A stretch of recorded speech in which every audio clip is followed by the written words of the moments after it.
بسم الله الرحمن الرحيم. In the name of Allah, the entirely merciful, the especially merciful. سبح اسم ربك الأعلى. Exalt the name of your Lord, the Most High, الذي خلق فسوى who created and proportioned, والذي قدر فهدى and who destined and then guided, والذي أخرج المرعى and who brings out the pasture فجعله غثاء أحوى and then makes it black stubble. سنقرئك فلا تنسى We will make you recite, O Muhammad, and you will not forget, إلا ما شاء الله إنه يعلم الجهر وما يخفى except what Allah should will. Indeed, He knows what is declared and what is hidden. ونيسرك لليسرى And we will ease you toward ease. فذكر إن نفعت الذكرى So remind if the reminder should benefit. سيذكر من يخشى He who fears Allah will be reminded. ويتجنبها الأشقى But the wretched one will avoid it. الذي يصلى النار الكبرى He who will enter and burn in the greatest fire. ثم لا يموت فيها ولا يحيا Neither dying therein nor living. قد أفلح من تزكى He has certainly succeeded who purifies himself وذكر اسم ربه فصلى and mentions the name of his Lord and prays. بل تؤثرون الحياة الدنيا But you prefer the worldly life, والآخرة خير وأبقى while the hereafter is better and more enduring.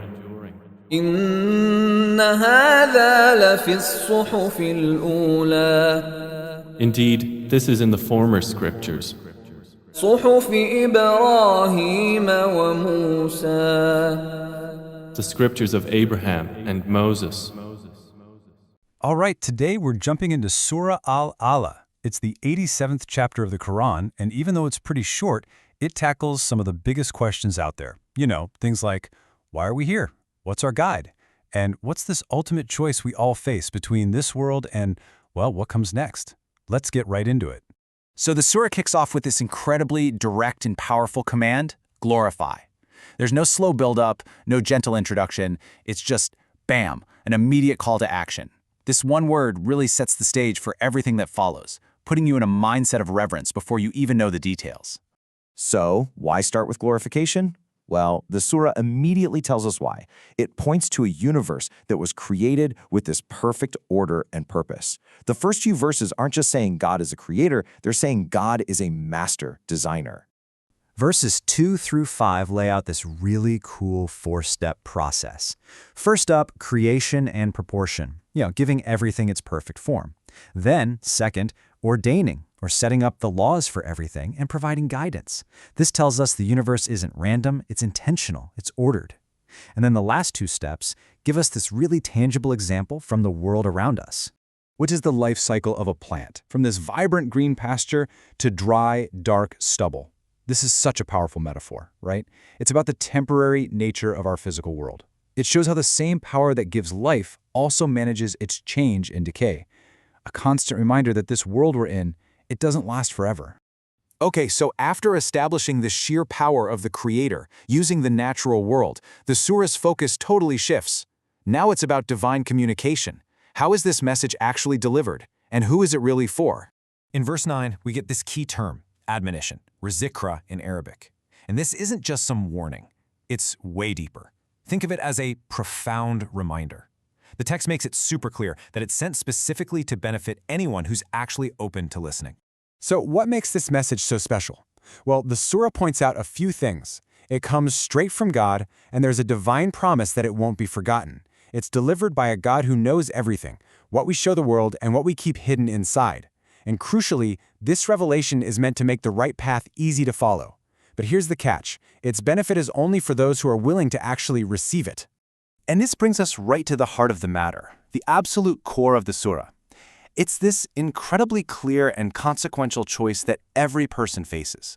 The text draws a very sharp line here, showing two totally different ways to respond to this message, and two vastly different eternities as a result. I mean, the contrast here could not be more stark. On one side, you have the heedful. These are the people who fear God, they take the message to heart, and they work to purify themselves. Their outcome is simple: prosperity.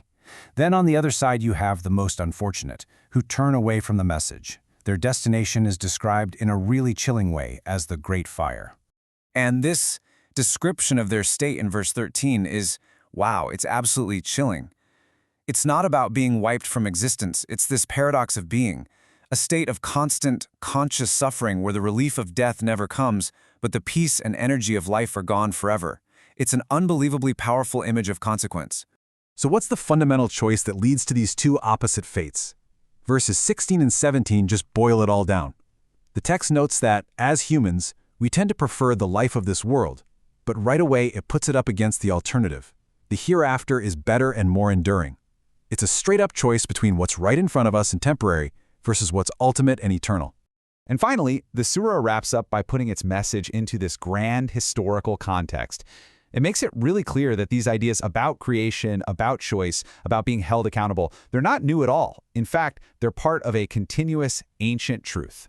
And to really drive home that this message isn't new, the surah frames itself as the latest confirmation of a core truth. It says this exact same truth was in the books of the earliest revelation. It even specifically calls out the scriptures of Abraham and Moses, connecting this message all the way back to the roots of monotheism. The final two verses just make that connection crystal clear. This isn't some brand new idea, but a powerful confirmation of the same essential message that has echoed through the ages. Glorify the Creator and understand your place in the eternal plan. Which leaves us with this final, massive question, doesn't it? The surah lays out the choice in the clearest terms possible, the fleeting versus the permanent, the good versus what is better. And it really challenges us to think about what it truly means in our day-to-day lives to actually choose that which is better and more enduring.